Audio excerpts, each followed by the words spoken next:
আৰু মেম্বাৰ পাতিছিল চিনাকি কৰি দিয়ে আমাৰ জোনালী হাঞ্চি মই লিখো মানে মই মেম্বাৰ আৰু ইফালে হাপলিকা ইফালে আৰু কোন এয়া চাৰমান মেম্বাৰ নাম কৈ চিনাকি কৰি দিয়ে প্ৰণিতা স্বপ্নামী এই ৰাজু কিয় গুচি গ'ল বামুঠা ব্লকটো এইটো সো ইয়াতে আমাৰ ব্লক চাই কলিয়াবৰ ডেভেলপমেণ্ট এই দলখন আছে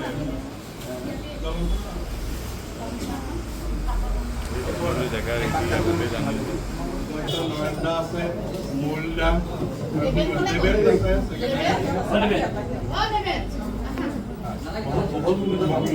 তাকে এই হেৰি কৰাচোন এই ওপৰতো হেৰি কৰি দিয়া ওপৰত বহিব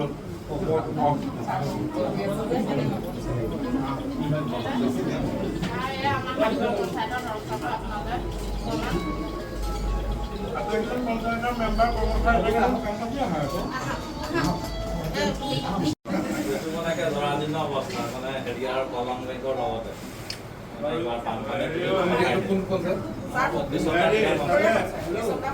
মানে আমাৰ পুখুৰীয়া পঞ্চায়ত মন্ত্ৰীয় পঞ্চায়ত বড়ো পঞ্চায়ত এই ডেপুটি পঞ্চায়ত মন্ত্ৰীটো মই বোকাখাতলৈ গৈছো বা অন্য ঠাইলৈ গৈছো কিন্তু কোনো এখন নিৰ্দিষ্ট পঞ্চায়তত যোৱা নাছিলো যোৱা দিনকেইটাত মাননীয় মুখ্যমন্ত্ৰীয়ে দায়িত্ব দিয়াৰ পিছত বিভাগটোৰ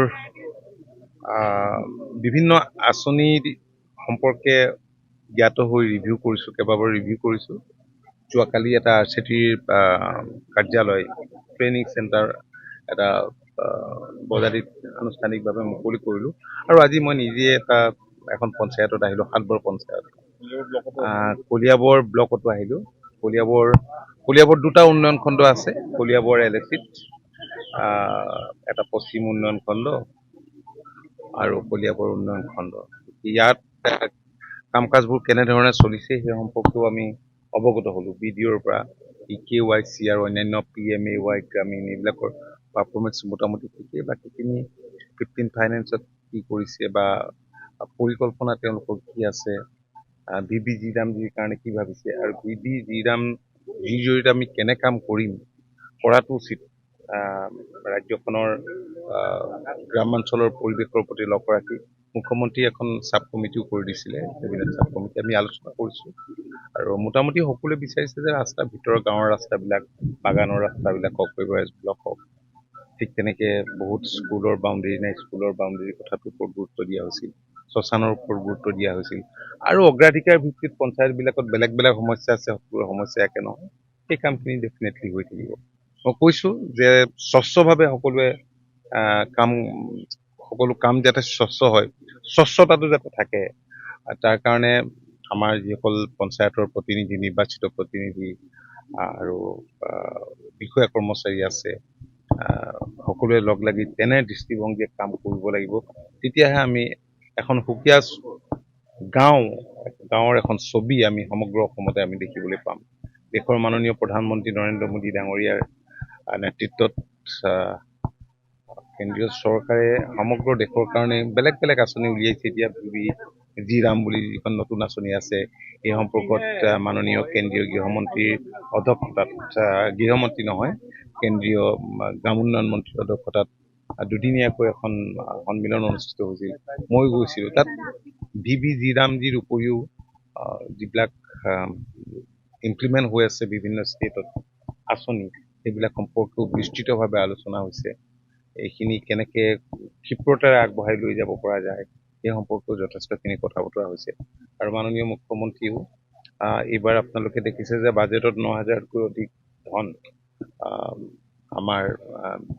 বিভাগলৈ আবণ্টন দিছে যাতে আমি গ্ৰামাঞ্চলৰ যাতে এক আমূল পৰিৱৰ্তন সাধিব পাৰোঁ সেইকাৰণে সকলোকে কৈছোঁ আপোনালোকে ভালকৈ কাম কৰক আৰু ইয়াত এটা RCTৰ এটা কালি যিটো বজাৰীত কৰিলোঁ ইয়াৰ কৰাৰ কাৰণে এটা পৰিকল্পনা পূৰ্বেই চৰকাৰে কৰি ৰাখিছে ভাল হ'ব পাঞ্জাৱ নেশ্যনেল বেংকৰ জৰিয়তে হ'ব মাটিৰ প্ৰব্লেম আছিল কেশৱ মহন্ত ডাঙৰীয়া আছিল এইটো এটা প্ৰশিক্ষণ কেন্দ্ৰ তাত বিনামূলীয়াত থকা মেলা আৰু প্ৰশিক্ষণৰ ব্যৱস্থা থাকিব কাৰণ এই যুগটো তথ্য প্ৰযুক্তিৰ যুগ আৰু এতিয়াতো আৰ্টিফিচিয়েল ইণ্টেলিজেন্সৰ ইম্পৰ্টেঞ্চটো বৃদ্ধি পাইছে আগতে আমি কথাবোৰ যেনেধৰণে ভাবিছিলোঁ যেনেধৰণে চিন্তা কৰিছিলোঁ যিবিলাক আহিলালৈ আমি আগবাঢ়ি যাবলৈ গ্ৰাম্য অঞ্চলক আমি চেষ্টা কৰিছিলোঁ বহুত পৰিৱৰ্তন হৈছে গতিকে এই পৰিৱৰ্তিত পৰিস্থিতিৰ লগত খাপ খোৱাকৈ আৰু বিশেষকৈ এখন আত্মনিৰ্ভৰশীল অসম মুখ্যমন্ত্ৰীয়ে গঢ়িব বিচাৰিছে যিদৰে দেশৰ প্ৰধানমন্ত্ৰী নৰেন্দ্ৰ মোদী ডাঙৰীয়াই আত্মনিৰ্ভৰ ভাৰতৰ কথা কৈছে আমি এখন আত্মনিৰ্ভৰশীল অসমৰ কথা কৈছোঁ তাৰ কাৰণে এতিয়া ASRLMৰ জৰিয়তে বহুতবোৰ তেনেধৰণে ইণ্ডিভিজুৱেল বেনিফিট দিয়াৰ উপৰিও সংগঠিত ৰূপত আমি হেল্প কৰিব পৰা বহুতখিনি ৰাস্তা আমাৰ আছে এতিয়া বেংকবিলাকে যেতিয়া ট্ৰেইনিং দিব আমাৰ NPA সংখ্যা খুব কম ইয়াত SHG 39 লাখ মান SHG আছে গতিকে লাখপতি দিদি কথাটো আছে এনেধৰণে যিবিলাক আঁচনি আছে এই আঁচনিবিলাকৰ সফল ৰূপায়ণৰ বাবে ঠিক তেনেকৈ SIPRDৰ জৰিয়তে প্ৰশিক্ষণৰ ব্যৱস্থা আছে SIPRDৰ এটা ব্ৰাঞ্চ এটা আমনিত চলি আছে সেইটো আছে কিন্তু ইয়াৰ উপৰিও RCTৰো তদ্ৰুপ একেধৰণৰে হ'ব এতিয়া SIPRDয়ে তাত পঞ্চায়তৰ প্ৰতিনিধিবিলাক বিষয়া কৰ্মচাৰীসকলক তেওঁলোকক প্ৰশিক্ষণ দিয়ে যে কেনেকৈ কাম কৰিব লাগিব কি কৰিব লাগিব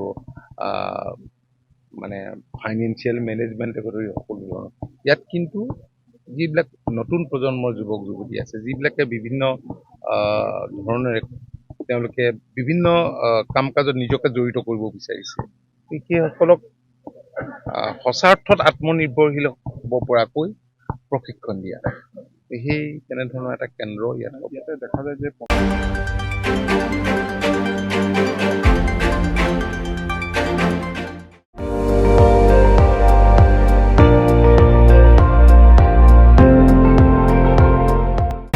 আপুনি চাই আছে ND24 সৰ্বশ্ৰেষ্ঠ নহয় সৰ্বোত্তমৰ দৌৰত